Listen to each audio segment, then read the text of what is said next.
بسم الله الرحمن الرحيم. عن أنس رضي الله تعالى عنه قال قال رسول الله صلى الله تعالى عليه وسلم جاهدوا المشركين بأموالكم وأنفسكم وألسنتكم. رواہ ابو داود.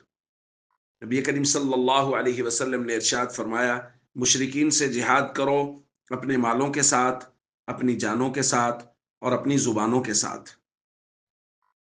دوستو، دین اسلام کو ہماری جس صلاحیت کی ضرورت ہو، ہمیں اس صلاحیت کا استعمال کرنا چاہیے اور اس کا حکم بھی دیا گیا ہے. اگر میدان کارزار میں ہماری ضرورت ہو، قتال فی سبیل اللہ کے ذریعے ہم میدان کارزار میں کھڑے ہوں اور اپنی صلاحیتوں کا استعمال کریں.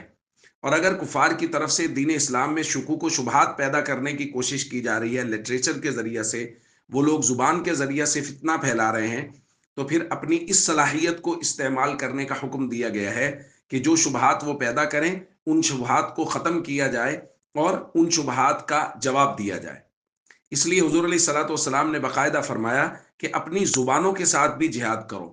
اگر کفار توحید کے خلاف زبان کھول رہے ہیں، قرآن پر حملہ کر رہے ہیں، قرآن کی حقانیت پہ اعتراضات کر رہے ہیں، تو ان کا جواب دینا یہ بھی جہاد ہے. اسی طرح منکرین ختم نبوت اگر ختم نبوت کے حوالے سے اعتراضات کر رہے ہیں، ان کا جواب دینا بھی جہاد ہے.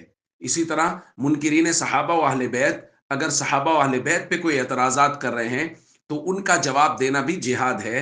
جس صلاحیت کی دین اسلام کو ضرورت ہو، اس صلاحیت کو بروئے کار لاتے ہوئے، استعمال کرتے ہوئے دین اسلام کی خدمت کریں اور دین اسلام پر ہونے والے اعتراضات کا جواب دیتے رہیں.